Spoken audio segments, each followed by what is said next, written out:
प्यारे विद्यार्थियों, ड्यू के कुछ बच्चों के दिमाग में ये था कि शायद उनके पेपर ना हो, लेकिन अब ये फाइनल हो गया कि उनके पेपर होंगे।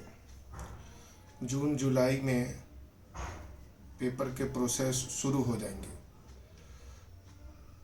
अब ड्यू वालों ने एक बात कही है कि अगर लॉकडाउन ऐसे ही लगा रहा, कोरोना के केस ऐसे ही बढ़ते गए, तो उनके पास क्या रास्ते होंगे। पेपर आप लोग जानते हो कि ऑफलाइन होते थे, लेकिन इस बार पेपर का थोड़ा पैटर्न बदल सकता है।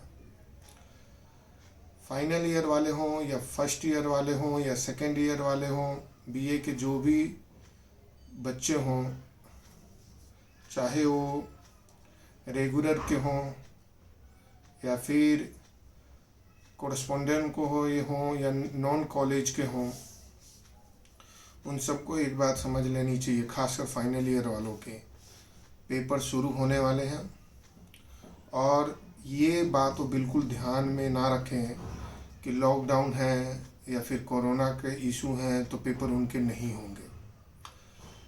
पेपर में क्या बदलाव है मैं आपको बताने जा रहा हूँ। पेपर इस बार ओपन बुक के माध्यम से हो सकते हैं। इसमें क्या होता है, इसके अंदर जो बच्चे होते हैं वो घर में बैठ के पेपर देते हैं। ड्यू ने पूरी गाइडलाइंस, पूरे नियम तैयार कर लिए हैं, और ये पेपर आपका घर में बैठ के होगा। और इस पेपर में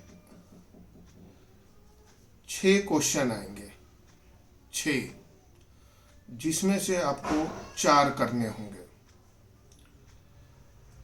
पेपर 2 घंटे का होगा। 1 घंटा आपको पेपर को डाउनलोड स्कैन करने को मिलेगा, बाकी 2 घंटे आपको पेपर करने को मिलेंगे। और ये पहले जो 3 घंटे के होते थे पेपर और 10 में से 5 क्वेश्चन करने होते थे, इस बार जो पेपर होगा वो 2 घंटे का होगा और 6 में से 4 क्वेश्चन करने होंगे। पेपर में थोड़ा बदलाव है। बदलाव क्या, पहले ही अभी ये भी समझ लें। पहले हर तरह के बच्चे पास हो जाते थे, जिन्होंने कम तैयारी की है या नहीं तैयारी की है या जीरो हैं। इस बार वो आपको घर बैठ के पेपर देने का मौका तो देंगे। आपको ये भी मौका देंगे कि जो आपके पास अपने नोट्स हैं या जो आपके पास सपोर्टिंग हेल्प बुक है, उसमें से थोड़ी मदद भी मिल जाए आपको। लेकिन इस बार आपके क्वेश्चन इस प्रकार से होंगे जो आपके बेसिक नॉलेज को जान जाएंगे। जिन्होंने नहीं पढ़ा होगा वो ये क्वेश्चन नहीं अटेम्प्ट कर पाएंगे। मतलब कि अगर मान लो फाइनल ईयर का क्वेश्चन है कोल्ड वार, तो कोल्ड वार से वो ऐसे क्वेश्चन पूछेंगे जो इसने वो कोल्ड वार पढ़ रखा है पूरे अच्छे ढंग से डीपली, वही वो बता सकता है। पहले ये होता था कि हम एक बार करके चले गए और उसके पॉइंट दिमाग में रख लिया और इसकी व्याख्या कर गए। तो इस बार पेपर पहले से भी टफ है। दूसरी चीज इस पेपर की कमी बता रहा हूँ,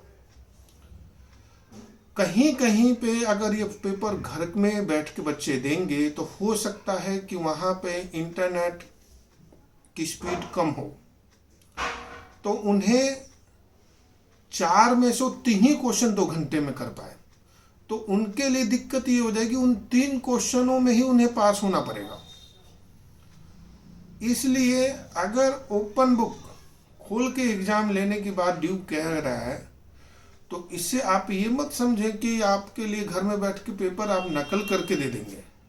जी नहीं, इसका मतलब ये है कि आपसे ऐसे क्वेश्चन पूछे जाएंगे जो आपके बेसिक क्रिटिकल को जान जाएंगे, वो कि आपकी क्या नॉलेज है। इसके साथ ही पहले से पेपर का अगर टाइमिंग कम हुआ है तो क्वेश्चन भी कम हुए हैं। और मैंने एक दिक्कत बताया कि इंटरनेट की अगर स्पीड कम है तो आपको क्या कर रहे होगे, आपका क्वेश्चन छूट भी सकता है। 1 घंटा वो एक्स्ट्रा देंगे जिसमें आप क्वेश्चन को डाउनलोड कर लो स्कैन कर लो, ये सब कर लो। एक और बात आपको बता दूं, वाइट पेपर पे आपको आंसर लिखना पड़ेगा। अब हो सकता है उसके बाद आपको पीडीएफ करना पड़े, लेकिन अभी इस महीने के लास्ट तक ये पूरी गाइडलाइंस आ जाएगी। लेकिन इससे पहले मैं सभी स्टूडेंट्स से, खासकर फाइनल ईयर वाले, सेकेंड ईयर वाले और फर्स्ट ईयर वाले, उन सभी बच्चों से ये कहना चाहता हूँ कि जो इस लॉकडाउन में 1-2 महीने बिल्कुल भी किताब नहीं उठाए हैं, बिल्कुल भी नहीं पढ़े हैं, अब वो किताबों की तरफ देखना शुरू कर दें, क्योंकि जून जुलाई में पेपर की प्रोसेस शुरू हो जाएंगे। पेपर हो सकता है अगर ये लॉकडाउन की स्थिति खत्म हो जाए और कोरोना का मामला कम हो जाए तो पेपर ऑफलाइन भी ले ले। अगर स्थिति ऐसी बनी रही तो मैंने जो आपकी सिचुएशन बताई है उस तरह से आपके पेपर होंगे। गाइडलाइंस आपको जून के फर्स्ट वीक तक आपके मोबाइल में पहुंच जाएंगे। पेपर आपको देने हैं, लेकिन मेरा ये मानना है कि पेपर पहले से टफ होगा। क्यों टफ होगा? क्योंकि वो आपकी अब एबिलिटी, योग्यता को जांचेंगे कि आपकी नॉलेज उस चैप्टर पे कितनी है। इसलिए मैं सभी स्टूडेंट से निवेदन करूंगा कि वो अपने पढ़ने पे फिर से ध्यान दें और अपने साल को बचाने की कोशिश करें और अपने नंबरों को बढ़ाने की कोशिश करें।